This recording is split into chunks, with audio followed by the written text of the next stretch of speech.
మీరు జగన్మోహన్ రెడ్డి గారితో పోటీ పడవలసిన అవసరం లేదు.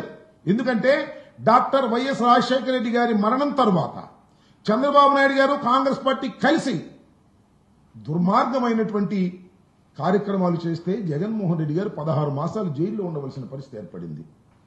అలాంటి కాంగ్రెస్ పార్టీతో మీరు చేతులు కలిపారు. అక్కడ పార్టీ పెట్టుకునేది పెట్టుకున్నారే అనుకున్నాం. మళ్ళా అక్కడ పార్టీ నుంచి మళ్ళా కాంగ్రెస్ పార్టీలో చేరి జగన్మోహన్ రెడ్డి గారి మీద యుద్ధం ప్రకటిస్తూ ఉన్నారు. మీకు అసలు ఆస్తుల తగాదా ఉందా, లేకపోతే రాజకీయ తగాదా ఉందా, లేక చంద్రబాబు నాయుడు గారికి సహాయం చేయాలనేటువంటి కార్యక్రమంలో మీరు నిమగ్నమై ఉన్నారా? నాకు అర్థం కావటంలా. చాలా దుర్మార్గం అని మనం చేస్తున్నాం. చంద్రబాబు నాయుడు గారి చేతిలో పప్పెట్ లాగా వ్యవహరించేటటువంటి కార్యక్రమం. ఎప్పుడు చంద్రబాబు నాయుడు గారు డైవర్షన్ చేయాలి పాలిటిక్స్ అనుకుంటే అప్పుడు మీరు రంగంలోకి వచ్చేసి మీ ఇష్టం వచ్చినట్టుగా మాట్లాడేటటువంటి కార్యక్రమాలు మీరు చేస్తున్నారు. లడ్డు వ్యవహారం సీరియస్ గా ఉండగానే శరభం గారు వచ్చి ఏదో 2 మాటలు మాట్లాడతారు. నేను అడుగుతా ఉన్నా, మీకు ఆస్తి తగాదాలు ఉంటే నాకు అర్థం కాలేదండి, కోర్టులో ఉన్నాయిగా తెలుసుకోవచ్చుగా. అసలు ఎప్పుడైనా మీ కంపెనీలో మీకు వాటాలు ఉన్న సంగతి మీరు ఇప్పుడు కంపెనీలు చూశారా? జగన్మోహన్ రెడ్డి గారి సిస్టర్ గాను రాజశేఖర రెడ్డి గారి కూతురు గాను మీరు అందరికీ ప్రసిద్ధులు, దానిలో ఏం సందేహం లేదు. కంపెనీల్లో వాటాలుగా వస్తారు. పెళ్లి అయిపోయిన తర్వాత 10 సంవత్సరాల తర్వాత మా చెల్లికి నేను వాటా ఇవ్వమంటే నేను ఇస్తానా? చంద్రబాబు నియమనంటే నాకు అర్థం కాలే.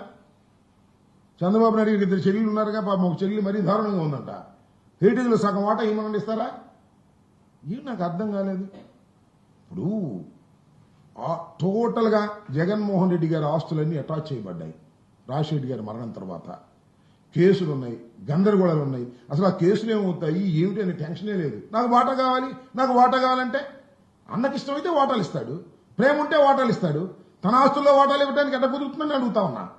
నీకేమైనా రైట్స్ ఉంటే you can challenge in the court. Already కోర్టుకి ఎక్కకూడదు అనుకున్నారు, ఎక్కారు.